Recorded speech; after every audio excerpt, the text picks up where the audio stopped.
Hello friends, welcome back to my channel. तो आज के वीडियो में हम पढ़ेंगे definite integration by substitution method के बारे में। देखिए, अब तक हमने सब्स्टिट्यूशन मेथड से इनडेफिनेट इंटीग्रल को सॉल्व किया था, लेकिन अब हम इसी मेथड से डेफिनेट इंटीग्रल को सॉल्व करेंगे। डेफिनेट इंटीग्रल को सॉल्व करने के लिए हमें सिर्फ 4 स्टेप्स को फॉलो करना है। और हमारा फर्स्ट स्टेप होगा कि आपको जो क्वेश्चन गिवन है उसमें जो भी x का फंक्शन है आप उसे किसी और वेरिएबल से सब्स्टिट्यूट कीजिए, यानी x को t में कन्वर्ट करो या y में। तो हमारा फर्स्ट स्टेप है सब्स्टिट्यूशन। ओके, अब हमारा सेकंड स्टेप जो होगा वो है इंटीग्रेट। मतलब सब्स्टिट्यूशन के बाद जो हमारा क्वेश्चन बना है आपको उसका इंटीग्रेशन करना है। लेकिन एक बात हमें याद रखनी है कि हम यहाँ पर लिमिट्स को इंक्लूड नहीं कर रहे हैं, हम अभी सिर्फ क्वेश्चन को ही सॉल्व कर रहे हैं, लिमिट को नहीं। लिमिट को हम बाद में सॉल्व करेंगे। ओके, तो फर्स्ट स्टेप में हमने सब्स्टिट्यूट किया और सेकंड में इंटीग्रेट कर दिया। तो अब हमारा थर्ड स्टेप होगा कि इंटीग्रेशन करने के बाद जो हमें वैल्यू मिली है उसे हम फिर से एक्स के टर्म में कन्वर्ट कर दें, यानी कि रीसब्स्टिट्यूशन। हमें फिर से उसे x के फॉर्म में कन्वर्ट करना है। थर्ड स्टेप के बाद हमें जो वैल्यू मिलेगी वो हमें उसी वेरिएबल के फॉर्म में मिलेगी जो हमें क्वेश्चन में गिवन था। तो अब हम फोर्थ स्टेप लिखेंगे और हमारा फोर्थ स्टेप है लिमिट्स, यानी कि थर्ड स्टेप के बाद हम लिमिट्स अप्लाई करेंगे। इन शॉर्ट, हमें किसी भी क्वेश्चन को नॉर्मल सब्स्टिट्यूशन मेथड से सॉल्व करना है और सबसे लास्ट में हम उसमें लिमिट्स पुट कर देंगे। That's it. लेकिन हमें यहाँ पे एक बात का खास ध्यान रखना है कि हमें क्वेश्चन में जो भी लिमिट्स गिवन होगी वो x की होगी, t की नहीं। तो हम डायरेक्ट लिमिट्स अप्लाई नहीं कर सकते हैं। यानी कि मान लीजिए हमारा फंक्शन x में था जिसे हमने t में कन्वर्ट कर लिया है। मान लेते हैं x की लिमिट्स हैं 0 to 1। तो अब हमने जब t की फॉर्म में फंक्शन को सॉल्व कर लिया है तो हम डायरेक्ट लिमिट्स पुट नहीं करेंगे। ये नहीं है कि t की वैल्यू हम 0 और 1 रखते, नहीं। हम पहले t को फिर से x में कन्वर्ट करेंगे और उसके बाद ये लिमिट्स अप्लाई करेंगे। अब अगर हम ये चाहते हैं कि हम क्वेश्चन में थर्ड स्टेप को यूज़ ही नहीं करें, हम बिना थर्ड स्टेप को यूज़ किए ही डायरेक्ट हमारे आंसर तक पहुंच जाएं, तो हम क्या करेंगे कि हम लिमिट्स को भी चेंज कर लेंगे। यानी x के लिमिट्स को हम t के लिमिट्स में कन्वर्ट कर लेंगे। और x के लिमिट्स को t के लिमिट्स में कन्वर्ट कैसे करेंगे ये हमें क्वेश्चन से देखेंगे। मैं दोनों तरीके से उस क्वेश्चन को सॉल्व करूंगी, थर्ड स्टेप के साथ भी और उसके बिना भी। ओके, तो अब हम एक्सरसाइज 7.9 के कुछ क्वेश्चन सॉल्व करते हैं, जहां हमारा फर्स्ट क्वेश्चन है integration x upon x square plus 1 dx और लिमिट्स है 0 to 1। अब देखिए इसे हम कैसे सॉल्व करते हैं। सबसे पहले हम फर्स्ट स्टेप यूज़ करेंगे सब्स्टिट्यूशन। तो हम यहाँ पर एक्स स्क्वायर प्लस 1 इसे हम मान लेते हैं t। इसका डिफ्रेंशिएशन क्या होगा, 2x dx equals to dt। तो यहाँ से x dx equals to dt upon 2। अब देखिए limit 0 to 1, 1 upon t dt by 2, 1 upon t का इंटीग्रेशन log t 1/2 और लिमिट्स 0 to 1। अब देखिए ये जो लिमिट्स हैं ये x की लिमिट्स हैं, t की नहीं है, तो हम डायरेक्ट लिमिट्स पुट नहीं करेंगे। देखिए हमारा फर्स्ट स्टेप क्या था, सब्स्टिट्यूशन। तो हमने t में इसे सब्स्टिट्यूट किया। सेकंड था इंटीग्रेशन, तो हमने t की फॉर्म में इसे इंटीग्रेट भी कर दिया। अब थर्ड स्टेप है रीसब्स्टिट्यूशन, यानी t की जगह हम फिर से x की वैल्यू रख देंगे, एक्स स्क्वायर प्लस 1। अब हम यहाँ पे लिमिट्स अप्लाई करेंगे, log 1 plus 1 2 minus log 0 plus 1 1। और log 1 की वैल्यू 0 होती है, हमें पता है। तो ये 1/2 log 2। अब अगर मैं t को x में कन्वर्ट नहीं करना चाहती, मुझे डायरेक्ट आंसर चाहिए, तो मैं क्या करूँगी, मैं x की लिमिट्स को t की लिमिट्स में कन्वर्ट कर लूँगी। यानी कि जो मेरे पास लिमिट्स हैं 0 to 1, ये क्या है, ये x की लिमिट्स है, यानी x की वैल्यू एक पॉइंट पे 0 है और एक पॉइंट पे x की वैल्यू 1 है। इसे मैं लिख सकती हूँ 0 to 1 क्लोज ब्रैकेट में। तो अगर x की वैल्यू में 0 पुट करूँ तो यहाँ से मेरे पास t की वैल्यू क्या आएगी, 1। इसी तरह अगर मैं x की वैल्यू 1 पुट करती हूँ तो 1 + 1 2, तो t की वैल्यू आएगी 2। तो अब जो मेरी नई लिमिट्स आई हैं, जो t की लिमिट्स हैं, वो आई हैं 1 to 2, यानी 1/t dt/2। अब मैं डायरेक्ट यहाँ पे t की लिमिट्स पुट कर रही हूँ, 1 to 2। पहले x की लिमिट से 0 to 1 मैंने t में कन्वर्जन किया और x की लिमिट्स को भी t की लिमिट्स में कन्वर्ट कर लिया, तो अब लिमिट्स हो गई हैं 1 to 2। अब देखिए log t और लिमिट्स है 1 to 2, बिल्कुल पहले की तरह upper limit minus lower limit, log 2 minus log 1, यानी 1/2 log 2। देखिए हमारे दोनों आंसर बिल्कुल सेम है, कहीं भी कोई डिफरेंस नहीं है। हमें इस तरह के क्वेश्चंस में सिर्फ एक ही चीज़ का ध्यान रखना है कि हम कौन से वेरिएबल की लिमिट्स पुट कर रहे हैं। कहीं ऐसा ना हो कि हम x की लिमिट्स को t में पुट कर रहे हैं, तो वो हमारा क्वेश्चन गलत हो जाएगा। ओके, हमें x की लिमिट्स को x में और t की लिमिट्स को t में पुट करना है, क्योंकि अगर x की लिमिट्स को हमने t में पुट कर दिया तो ये होगा 1/2 log 1 माइनस log 0, और log 0 और 1 दोनों की वैल्यू 0 है, तो ये हमारा आंसर गलत है यहाँ पे, है ना। तो हमें इस चीज़ का खास ध्यान रखना है कि हम अगर डायरेक्ट t से आंसर फाइंड आउट कर रहे हैं तो हम x के लिमिट्स को भी t में कन्वर्ट कर लें। ओके, अब हमारा नेक्स्ट क्वेश्चन है limits 0 to π/2 √sin phi cos 5phi d phi।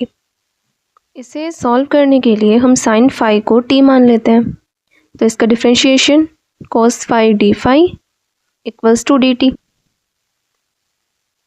अब ये वैल्यू हम इसमें पुट करते हैं, 0 to π/2 √t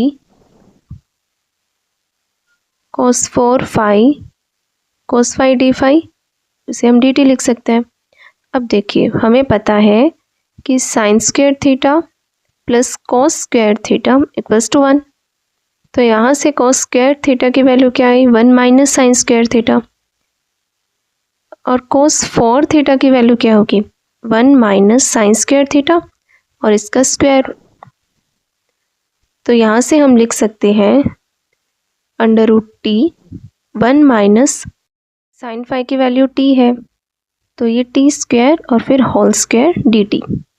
अब लिमिट्स को देखिए, अगर फाई की वैल्यू 0 है तो t की वैल्यू क्या होगी, साइन 0 यानी 0, और अगर फाई की वैल्यू π/2 है तो t की वैल्यू क्या होगी, साइन π/2 यानी t is equals to 1। 0 to 1 limits सब चेंज कर लिया मैंने, फाई के लिमिट्स को t के लिमिट्स में कन्वर्ट कर लिया है। ओके, तो अब मैं ब्रैकेट ओपन कर देती हूँ, यानी इंटीग्रेशन 0 to 1 √t, ये होगा 1 + t4 minus 2t square dt। अब √t को हम अंदर मल्टीप्लाई कर देते हैं, तो ये होगा t 1/2 plus t4 + 1/2 minus 2t 2 + 1/2 dt। 0 to 1 t 1/2 plus t 9/2 minus 2t 5/2 dt। Okay, तो इसका इंटीग्रेशन होगा t 3/2 upon 3/2 plus t 5/2 upon 5/2 minus 2t, ये 9 है, 11/2, 5/2 का 7/2 upon 7/2। Limits 0 to 1, upper limit minus lower limit, ये वैल्यू हम इसमें put कर देते हैं, तो ये होगा 1/3/2 plus 1/11/2 minus 2.1/7 minus 0 2/3 plus 2/11 minus 4/7। इनका एलसीएम होगा 231। तो इसे हम लिख सकते हैं 77 × 2 प्लस 21 × 2 माइनस 33 × 4। ये होगा 154 प्लस 42 माइनस 132/231। ये हो गया 196 माइनस 132/231 इक्वल्स टू 64/231। और ये है हमारा फाइनल आंसर। तो अब हमारा नेक्स्ट क्वेश्चन है 0 to 2 x √x + 2 dx। x + 2 को t² हमें मानना है और ये हमें क्वेश्चन में गिवन है। तो इसका differentiation dx equals to 2t dt। ये वैल्यूज़ हम यहाँ पे पुट कर देते हैं और यहाँ से x की वैल्यू t² - 2 होगी। तो इंटीग्रेशन x की वैल्यू t² - 2, यहाँ से √t² यानी t और dx की वैल्यू 2t dt। इसे हम लिख सकते हैं 2 t² - 2 dt। t² को अंदर मल्टीप्लाई कर देते हैं तो ये होगा t4 - 2t² dt। अब हम बात करते हैं लिमिट्स की। अगर x की वैल्यू 0 रखें तो यहाँ से t² की वैल्यू होगी 2, तो t की वैल्यू √2। इसी तरह x की वैल्यू अगर 2 रखें तो t² की वैल्यू होगी 4, 2 + 2 और t की वैल्यू 2। यानी अब हमारी लिमिट्स हो गई है √2 to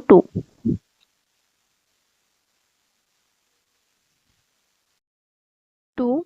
t4 का इंटीग्रेशन t5/5 माइनस 2t³ और लिमिट्स है √2 to 2। Upper limit minus lower limit यानी कि 2⁵/5 माइनस 2 × 2⁵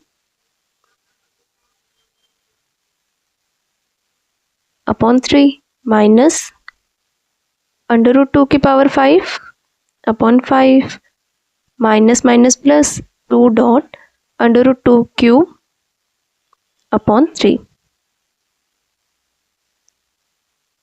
अब इन्हें सॉल्व करते हैं। 2⁵5 32/5 माइनस ये 2⁵4 16/3 माइनस √2⁵5 4√2/5 प्लस 4√2/3। इसका एलसीएम लिया तो ये हुआ 15 यानी 32 × 3 माइनस 16 × 5 माइनस 4√2 × 3 प्लस 4√2 × 5 2/15। ये होगा 96 minus 80 minus 12√2 plus 20√2 2/15। 96 minus 80 16 plus 8√2 equals to, यहाँ से 8 हमने कॉमन लिया तो ब्रैकेट में 2 + √2 ये हुआ 16/15। यहाँ से फिर √2 कॉमन लिया तो √2 + 1 और ये है हमारा आंसर। अब हमारा नेक्स्ट क्वेश्चन है integration 1 to 2 1/x - 1/2x² e 2x dx। 2x को हम t मान लेते हैं तो इसका डिफरेंशिएशन होगा 2dx इक्वल्स टू dt। अब यहाँ से x की वैल्यू होगी t/2, 1/t/2 माइनस 1/t/2 का स्क्वायर e की पावर t और dx की वैल्यू dt/। ओके, अब हम बात करते हैं लिमिट्स की। अगर x की वैल्यू 1 है तो यहाँ से t की वैल्यू 2 और x की वैल्यू 2 है तो t की वैल्यू 4। तो अब मेरी लिमिट्स हैं 2 1/2 4 2/t minus 4/2t² et dt। 1/2 limits 2 to 4 2/t minus 2/t² et dt। यहाँ से 2 कॉमन लेंगे तो वो कैंसिल हो जाएगा, तो limits 2 to 4 et 1/t minus 1/t² dt। अब हमें पता है कि इंटीग्रेशन का एक फॉर्मूला है ex f(x) plus f' dx। इसकी वैल्यू होती है ex f(x) प्लस c। यहाँ पर देखिए 1/t का डिफरेंशिएशन क्या होता है, माइनस 1/t²। तो यहाँ पर हम ये फॉर्मूला अप्लाई कर सकते हैं। फॉर्मूला अप्लाई करने के बाद हमारी वैल्यू आई et 1/t और लिमिट्स है 2 to 4, upper limit minus lower limit यानी e4/4 माइनस e2/2 4। एलसीएम लिया तो ये हुआ 4 e4 माइनस 2e2। यहाँ से e2 कॉमन लिया e2 माइनस 2/4 और ये है हमारा फाइनल आंसर। हमारा नेक्स्ट क्वेश्चन है limits 1/3 to 1 x minus x³ की पावर 1/3/x4 dx। तो 1/3 to 1 यहाँ से हम x³ कॉमन ले लेते हैं तो x³ की पावर होगी 1/3 यानी 1/x² minus 1 power 1/3/x4 dx। 1/3 to 1 1/x² minus 1 इसकी पावर 1/3/x³ dx। यहाँ से एक x कैंसिल हो गया। अब 1/x² माइनस 1 इसे अगर मैं t मान लूँ तो इसका डिफरेंशिएशन क्या होगा, minus 2/x³ dx equals to dt। और यहाँ से dx/x³ इसकी वैल्यू क्या आई, माइनस 1/2 dt। अब ये वैल्यूज़ हम यहाँ पुट कर देते हैं तो ये हुआ t 1/3 dt और माइनस 1/2।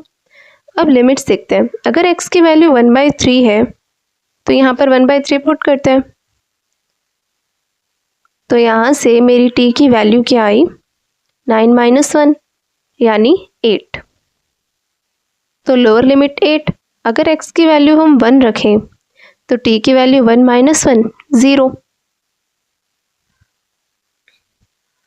अब मेरी लिमिट्स है 8 to 0। अब t 1/3 इसका इंटीग्रेशन क्या होगा, 1/3 + 1 यानी 4/3 अपॉन 4/3 और limits 8 to 0 minus 1/2 upper limit minus lower limit तो 0 माइनस 8 4/3 अपॉन 4/3 1/2। अब 8 की पावर 1/3 यानी क्यूब रूट ये होगा 2 तो 2 की पावर 4 अपॉन 4/3 यानी 3/4 ये होगा 3/8 2 की पावर 4 16 3 × 2 6। तो option A is correct answer. Okay friends, आज की वीडियो में बस इतना ही। अगर आपको किसी भी क्वेश्चन में कोई भी डाउट है तो आप मुझे कमेंट करके पूछ सकते हैं।